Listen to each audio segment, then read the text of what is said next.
Hello, welcome back to my channel, Get Some Colour in Your Life. Today's painting, just wanted to do nice and simple, really easy to follow snow scene.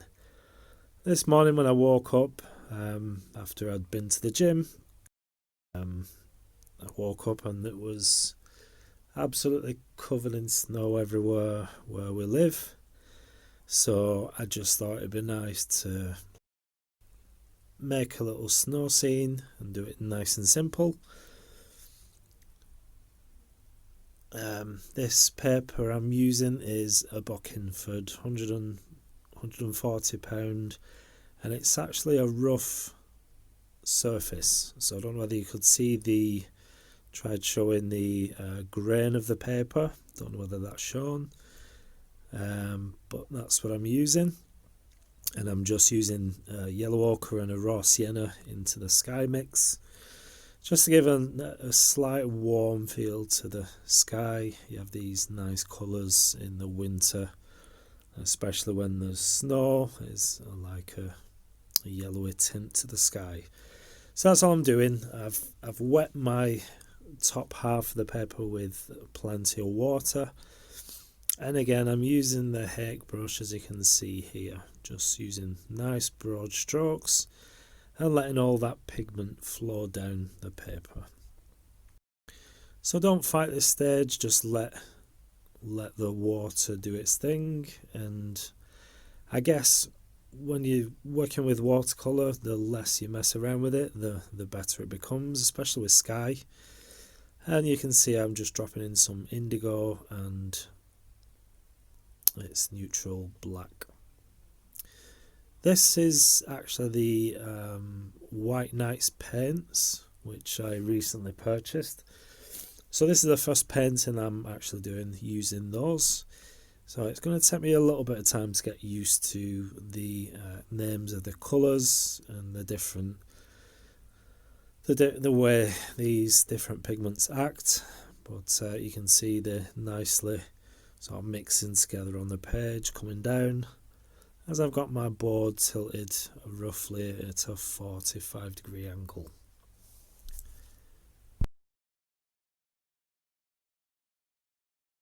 If you're new to this channel, if you're interested in what you see, if you're liking what you see, then don't forget to hit the like button and also subscribe to my channel. I do appreciate all those who are already subscribed, and there's plenty more that watch my videos that are not yet subscribed. So please do hit that subscribe, and you can also hit that notification bell so that you don't miss any of my future videos. You will be notified for them. So you can see I've just tilted my board. I'm letting the paint run at an angle. So instead of coming straight down, I wanted the paint, it was coming quite far down. Maybe you could change the angle of the board, or just like I've done, just turn it sort of lengthways up so that this paint comes running to the side. You can see I did a little bit of trees and just a bit more work while the video was paused. I was just messing around, just fiddling around with just some of the paint, and I forgot to press record.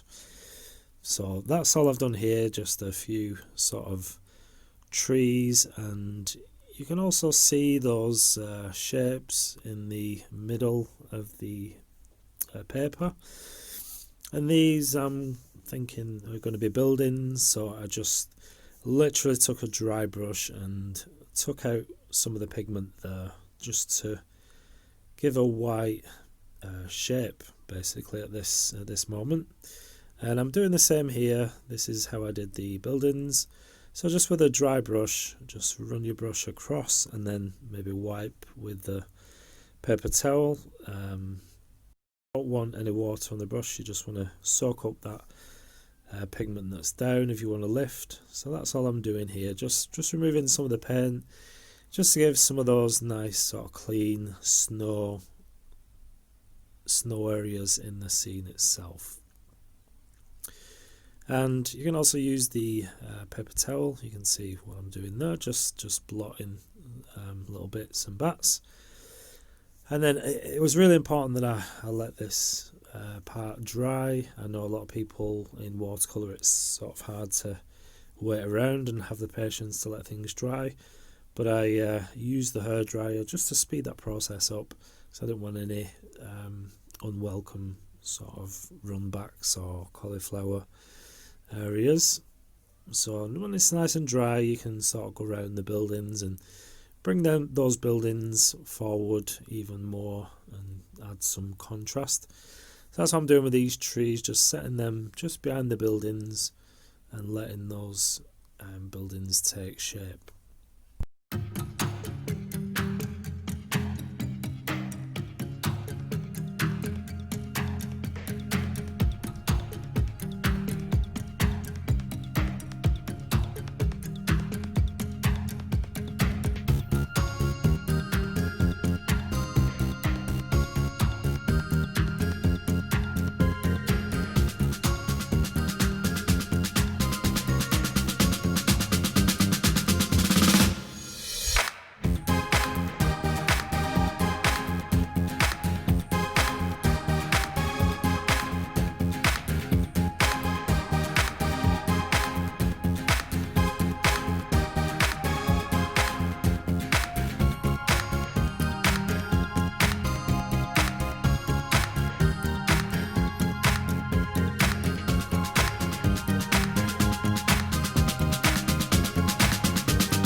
Notice what I'm doing here. As I add some pigment, I go ahead and then add a little bit of water and sort of blend it in with my brush. And then also you can take the blotting paper and sort of take bits up that you don't want. So that's quite a nice thing to do in watercolours. Once you add the sort of pigment, if it's too strong, you can just go ahead and run some water, some clean water, just to smooth that in. You can see I'm doing that there in these trees, just to distribute the colour just a bit more, and it fades out and gives you a nice sort of tones. And also you can blot them out, and that gives us a nice sort of atmosphere to the painting as well. It just makes it a bit more faded and looks a bit more sort of distant. So it gives it that softer feel. And especially if you've got a lot of distance in your scene, you want these sort of faded effects in the background, and then towards the foreground you get a bit stronger and darker colours with those harder edges. So I hope that makes sense. That's what is a good trick to do in watercolour.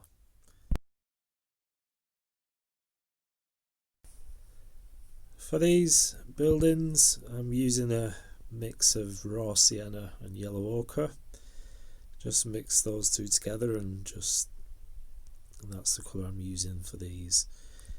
And then I've just got a bit of foreground work to do. I did want to make a sort of a path leading to these cottages, but as I look at the scene, I kind of see a river, so I'm thinking I might place a river, a sort of small stream running into the scene itself.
just grabbed a nice hot chocolate.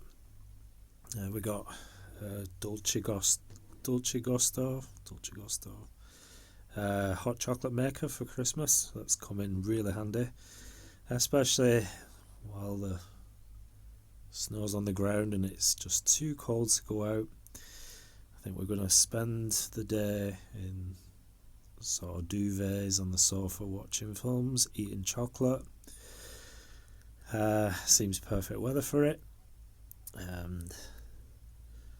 So I hope you like this video. I'm coming to the end now.